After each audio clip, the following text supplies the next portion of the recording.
Today we're going to be looking at Iroiro in the color Forest Green.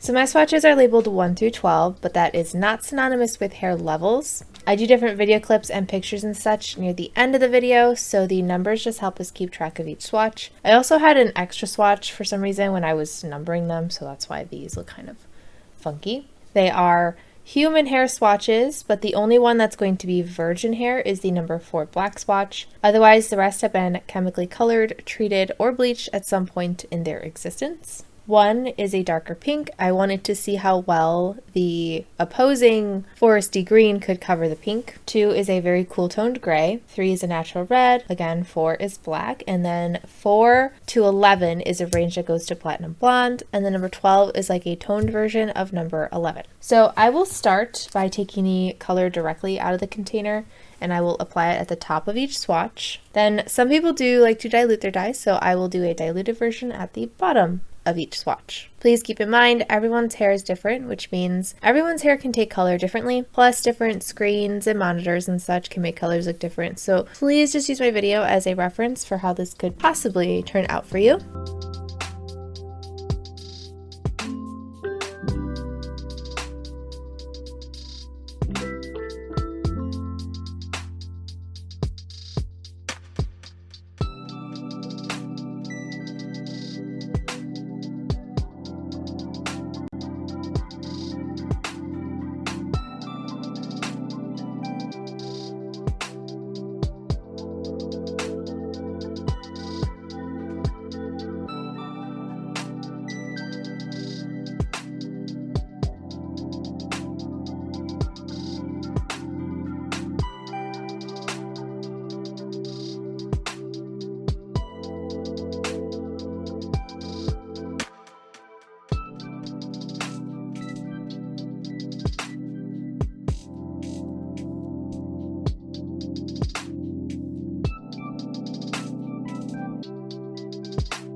For the diluted section, we're going to do a 8:1 ratio. So that's going to be 1 part of the color, the dye, to 8 parts diluter. If you're not sure what diluter is, I always just give a really quick answer that it's basically something that lightens the color of a semi-permanent dye. Each brand will usually sell their own version of a diluter if that makes you feel more comfortable. Usually the texture and consistency will be the same as the dye. But to keep things more fair between each video, I always just use a plain white conditioner as my diluter.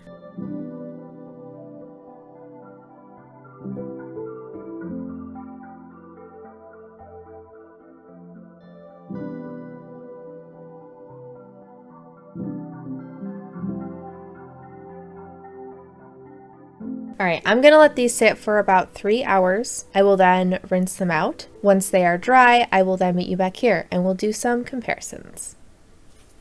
Okay, so I think I would consider this close to a true green. It might lean a little bit cool, but I also feel like most people's hair kind of pulls warm when it's bleached. And if that's the case, this green might look a little more yellowy green over hair like that. So number 1 was originally pink. I would say that it did cover pretty well. I mean, on both the top and the bottom. The top, I definitely can see the green, whereas the bottom, it almost looks like a smoky grayish green. It's very interesting. But on the top half, like I said, I do see green, but it turned out much, much darker than maybe on the blonder swatches or even the gray swatch did. And probably a little smokier as well. 2 was gray. That one, as usual, is the most cool toned out of the rest of them. And actually looking at the number 2 kind of helps me to see how much of a true green it is over a blonde swatch, because my brain kind of wants to say I see a little bit of coolness, but then looking at number 2, it's definitely much more cool toned. And it helps me to see that this is not too blue. 3 was the natural red. I do see a slight bit of green coming up on the top half, whereas the diluted half is kind of similar to number 1, almost looks toned out, like it took out the red and left kind of an ashy, I don't know if I want to call it a brown, but I don't really see red anymore. 3 kind of turned out similar to number 6. I feel like it kind of looks like it should be between maybe 6 and 7 or somewhere in this area. The number 5 doesn't look too different. If anything, it just looks a little bit darker. I'm sure in sunlight, like direct sunlight, there's probably a little bit of green undertone, but overall it doesn't look like green hair. I do see a little bit more green peeking through on the number 6 than I do for the number 3, but it does still have a slightly brown quality. I don't know if green undertone brown hair is a thing, but if it was, I would say the direct dye portion for number 6 is kind of like that. Number 4, I don't see a difference. Number 7 is where I can kind of see more green coming through, but it's not until number 8 where I feel like it becomes more pigmented and more truly green. So I would say if you have anything like a medium light brown, definitely do a strand test, especially if your hair is virgin. I do like to mention as well that virgin hair tends to not take color as well as previously treated hair. So even if your hair does take a color, it could just wash right out as well. So that is why doing a strand test can be important. Interestingly, it turned out a lot darker on the number 9 swatch than it did on like 8 and 10. That could be the person's hair. Whoever's hair this is maybe just takes color better. Part of me wonders if it was struggling to take on the number 8 and number 9 is where it could really, really absorb. But because the hair is not as light as number 10 and 11, it ended up looking darker. I don't know if that makes any sense. It's kind of what my brain is rationalizing. But like I said, it could truly just be the person's hair, which kind of goes along with what I was just saying. I would say for the direct dye portion, 10 and 11 aren't too different. It's really just the diluted section. The number 11 looks a lot more brighter, a little bit more saturated. Whereas on the number 10, it's a little bit, I don't know the right word, maybe muted. And then number 12 was the tone swatch. It always turns out, for the most part, a little bit cooler than the blonde swatch, but never as cool as the gray swatch, which I think is pretty much what happened here. And something else I've noticed is that usually cool tones appear darker, even if they're not, because they don't reflect light as well. So the hair being more cool toned on number 12 and number 2 could play a role in as to why it does look darker, and maybe that's why number 9 looks like that as well. So as for comparisons, the first one I'm going to do today is one and only in the color emerald green. This is comparable to number 12, number 11, number 10, and number 9.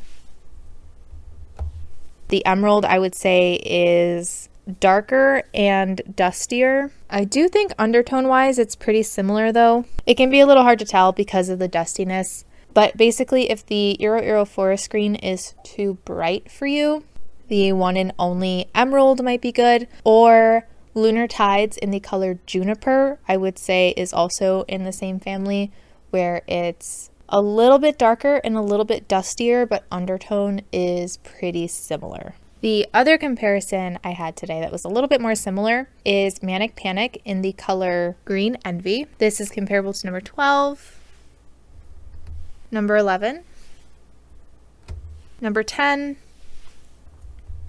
and number 9. So seeing them next to each other, on the number 11, the direct dye looks pretty similar. And then on like 10 and 12, the Green Envy almost looks a little bit darker. To me, the biggest difference is on the diluted section, you can kind of see that Green Envy is just a touch more cool toned. So if you want something that is just a little bit more cool toned, the Manic Panic might be good. Or even if you have hair that does turn really, really yellow when you bleach it, and you're looking for a true green, maybe something that leans a little bit more cool toned like the Green Envy could be a good option, because on top of the yellow hair it might look less cool toned, if that makes sense. If you're looking for something that's even more cool toned than this, the Punky Color Alpine Green would be the next in line. And I did a mix for Arctic Fox that was Aquamarine and Neon Moon. That I would say looks pretty comparable to these, kind of like true-ish, maybe slightly more cool toned greens. But as for the Manic Panic, I do feel like they're both pretty pigmented. It's just preference, really. And of course, I'll have these videos linked down below as well. Now I'd like to get into the before and after clips. Those, as well as pretty much anything you see after this point in the video, will all be done in natural lighting.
I hope my video helped. If you have a request, I do have a link below to a Google form you can fill out. Just remember, I only do brands that do not test on animals. Thank you so very much to my patrons, and thank you so much for watching, and I hope to see you in my next video.